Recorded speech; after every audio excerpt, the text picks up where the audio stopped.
క్రైమ్కు పాల్పడుతున్న ముఠాలోని నిందితులను మంచిర్యాల పోలీసులు అదుపులోకి తీసుకున్నారు. Mancherial Ramagundam police commissioner టీజీసీఎస్బీ department of telecommunication Ramagundam పోలీసులు సంయుక్త ఆపరేషన్ నిర్వహించి సైబర్ ఫైనాన్షియల్ ఫ్రాడ్ సెంటర్ను పట్టుకున్నట్లు మంచిర్యాల డీసీపీ భాస్కర్ తెలిపారు.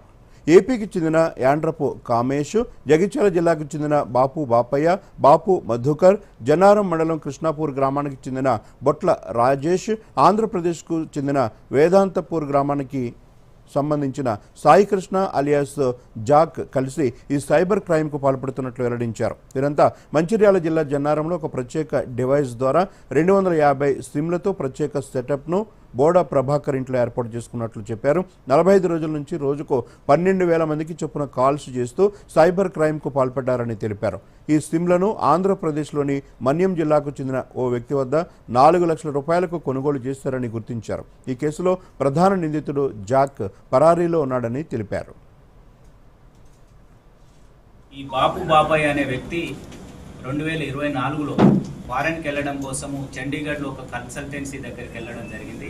అక్కడికి జాక్ అలియాస్ సాయి కృష్ణ అనే వ్యక్తి అతను కూడా విదేశాలకు వెళ్ళడం కోసము ఆ కన్సల్టెన్సీలో కలిసినారు. ఈ రీసెంట్గా 2025లో ఈ జాక్ అనే వ్యక్తి వాట్సాప్ కాల్ ద్వారా బాబాయ్తో మాట్లాడి ఈ విధంగా సైబర్ ఫ్రాడ్ సెటప్ చేసి జనాలని బెదిరించడం ద్వారా కానీ అమాయకత్వాన్ని ఆసరా చేసుకోవడం ద్వారా కానీ ఈ సైబర్ ఫ్రాడ్ రాకెట్ ఏర్పాటు చేసి మనీ సంపాయాలని ఇతనికి చెప్పడం.